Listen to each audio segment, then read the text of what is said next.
तो आज हम बात करेंगे उन 5 टिप्स के बारे में जिन्हें हर बिगिनर को फॉलो करना चाहिए। तो पहली टिप है डू योर ओन एनालिसिस।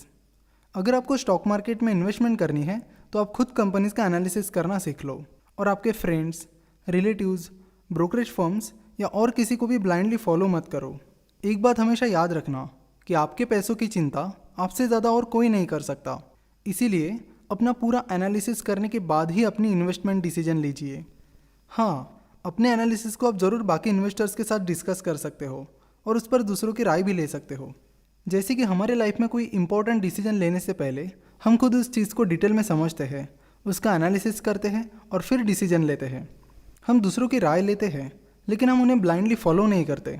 हम उनकी राय सुनते हैं और सोच समझकर खुद अपनी डिसीजन लेते हैं। जल्दी हम फंडामेंटल एनालिसिस और टेक्निकल एनालिसिस के मॉड्यूल्स लॉन्च करने वाले हैं, तो वहाँ पर आप एनालिसिस के बारे में सीख सकते हो।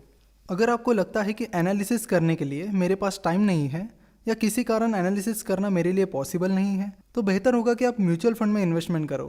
म्यूचुअल फंड में प्रोफेशनल फंड मैनेजर्स आपका पैसा मैनेज करते हैं। दूसरी टिप है कि बिगिनर्स को पेनी स्टॉक से दूर रहना चाहिए। बहुत सारे बिगिनर्स जो कम अमाउंट से इन्वेस्टमेंट करना स्टार्ट करते हैं वो शुरुआत में पेनी स्टॉक्स की ओर आकर्षित हो जाते हैं, यानी जिन स्टॉक्स की प्राइस 20 से 25 रुपये से कम होती है उन्हें खरीदने लगते हैं बिना उस कंपनी का एनालिसिस किए। वो सोचते हैं कि 500 या 1000 रुपये के 10-20 स्टॉक्स लेने से अच्छा है क्यों ना मैं 5-10 रुपये के 100-200 शेयर्स खरीद लूँ। अगर स्टॉक प्राइस में थोड़ा बहुत इजाफा भी होता है तो अच्छा प्रॉफिट मिल जाएगा। कुछ बिगिनर्स को ये लगता है कि जिन कंपनीज की स्टॉक प्राइस कम होती है वो नई कंपनीज होती है और स्टॉक मार्केट में अभी अभी आई है, लेकिन ऐसा नहीं है।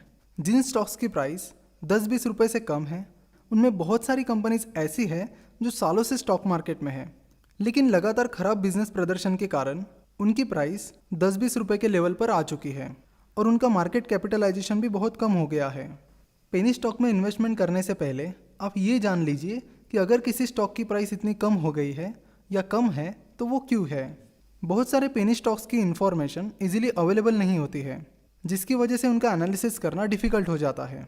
इसीलिए जब तक आपके पास अच्छा खासा एक्सपर्टीज़ नहीं आ जाता तब तक आप पेनी स्टॉक से दूर ही रहो तो अच्छा है। तीसरी टिप है पेशेंस, यानी सब्र।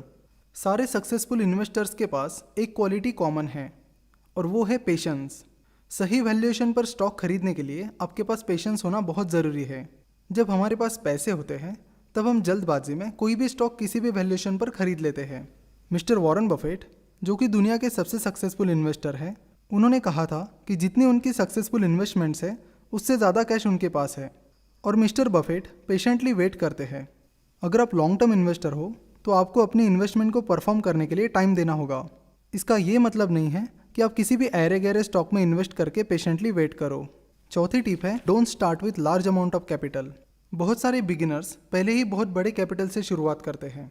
मार्केट में नए होने के कारण बहुत सारी चीज़ें उन्हें प्रैक्टिकली पता नहीं होती और शुरुआत में ज़्यादातर बिगिनर्स के पास सफिशिएंट एक्सपर्टीज़ नहीं होता है, जिससे लॉसेस होने के चांसेस ज़्यादा होते हैं। इसीलिए शुरुआत में स्मॉल अमाउंट से स्टार्ट करो। और पांचवी और आखिरी टिप है stay away from stock tips, यानी स्टॉक टिप्स से दूर रहो। कुछ बिगिनर्स दूसरों ने दी हुई स्टॉक टिप्स पर काम करते हैं, जो कि गलत है। और आजकल तो स्टॉक रिकमेंडेशन टिप्स से जुड़े नए नए स्कैम्स सामने आ रहे हैं। और पहली ही टिप में हमने देखा था कि इन्वेस्टमेंट करने से पहले आपको उसका डिटेल एनालिसिस करना चाहिए और किसी को ब्लाइंडली फॉलो नहीं करना चाहिए।